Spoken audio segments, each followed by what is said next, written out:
Can we help carrot seeds to sprout in 3-5 days and get our harvest earlier? The answer is yes. Carrot seeds have protective layer of essential oil, and that is why it can take up to 25 days for the carrot seeds to sprout.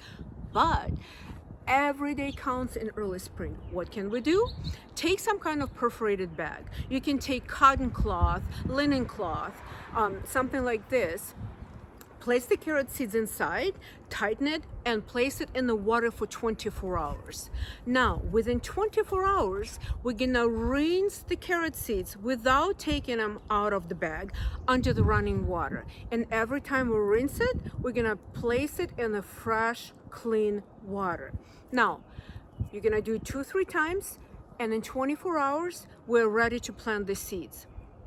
Take them out of the cloth and dampen them with a paper towel so it's easy for you to grab and spread it in a trench. But if you want to learn more tips and tricks on how to grow carrots, click here and watch the videos. Thanks for watching.